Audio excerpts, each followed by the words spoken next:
Mr. Hitchens, are you a closet believer? No, a point of agreement between the rabbi and myself is that the human species, mammalian, primate, so on, though it undoubtedly is, and made out of the dust of exploded suns, does have a need for, I would say, the transcendent, would be one word, the numinous, even the ecstatic. Wouldn't trust anyone who hadn't felt this. And it has obviously to do with landscape, light, music, love, and I think also a permanent awareness of the transience of all things, and the melancholy that invests all this. So it isn't just gaping happily at a sunset while listening to music. You're doing that knowing that it can't last for very long.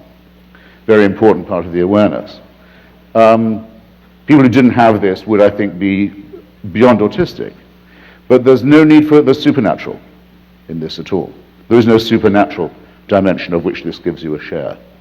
And yes, of course, for poetry and literature, we are rather stuck with the pathetic fallacy, if you know what I mean. The pathetic fallacy is giving human attributes to material things. So we're tempted to do that too. Rabbi, can Hitchens be saved? Just on the word evil, though, I personally find it a word you absolutely have to have. I decided this in Iraq, as a matter of fact, after I'd seen the Saddam Hussein's attempt with chemical weapons to destroy the Kurdish people of northern Iraq, and seen the, as it were, the stench of evil. I thought, now everything else that you can say about Saddam Hussein, psychopathic dictator, mass murderer, genocidalist, bad guy, as some people used to call him, things of this kind, wasn't up to it. There was a surplus value to totalitarianism, a sort of a numinous bit, a shimmer around it, that meant that evil is a word we could not do without.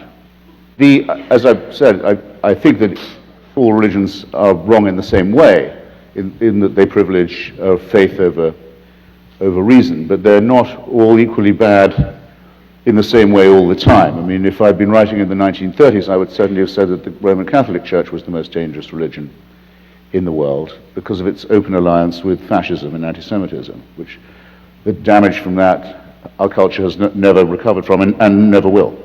But at the moment, it's very clear to me that the most toxic form that religion takes is the Islamic form. The horrible idea of wanting to end up with Sharia, with a religion-governed state, a state of religious law, and that the best means of getting there is jihad, holy war, and that Muslims have a special right to feel aggrieved enough to demand this, I think is absolute obscene wickedness, and I think their religion is nonsense. And in its entirety. The idea of God speaks to some illiterate merchant warlord in Arabia, and he's able to write this down perfectly, and it contains the answers to all human. Don't waste my time. It's bullshit. But you're saying the same about it. Also, that God speaks.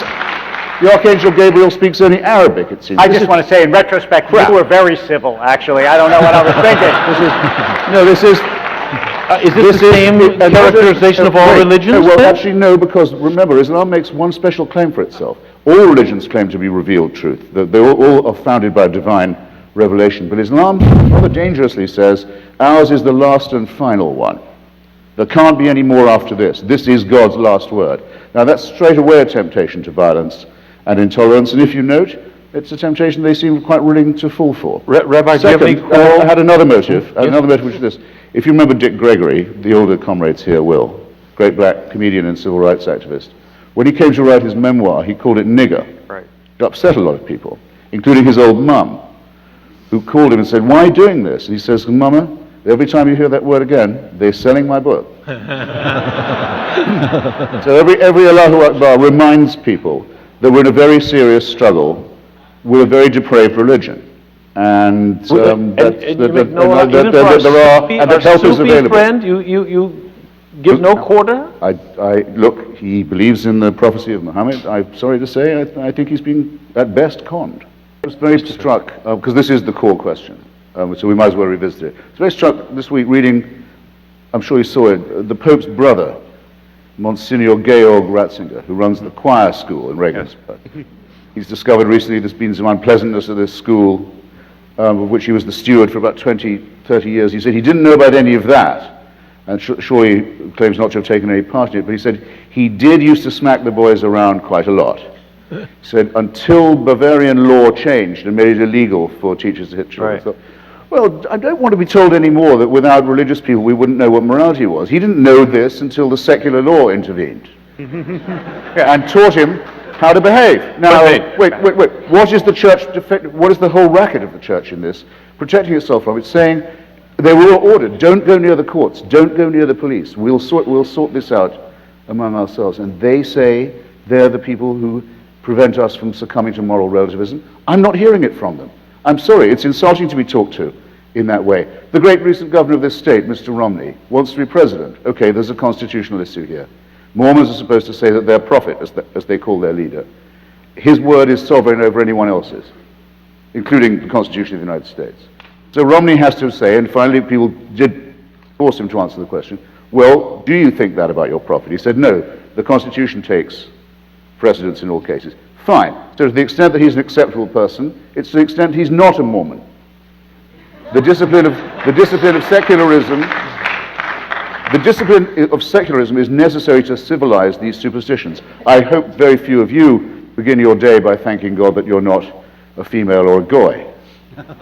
I think a very large number of people don't, and they say this based on experience debating in a large number of churches and synagogues, go there for some of the reasons the rabbi gives. Community, Tocquevillian reasons, you might say. American communities, charities, self-help, often they run a school, this kind of thing.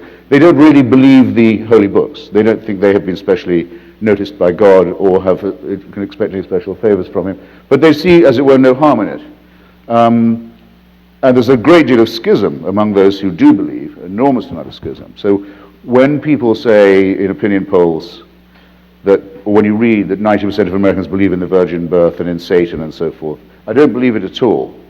I don't believe it, and I don't believe people who had doubts about it would tell them to someone who rang them up in their kitchen on the telephone either. I think that underneath this there's a huge crust of doubt and a great resentment against American theocrats. If you wanted to know how to piss off an American Protestant in the South, say, oh, are you one of those Jerry Falwell people? They hate that. Rightly. You think you're winning then? I think that the supposed religious monolithic nature of America is grossly overstated. It doesn't describe reality. And it is certainly true, as one of the questioners mentioned, that the number of those who say, not that they're atheists, we're still a very small minority, but those who say that they have no faith and no allegiance to any church has doubled in the last few years. And that's according to a decent opinion survey, the Pew one, not a random poll.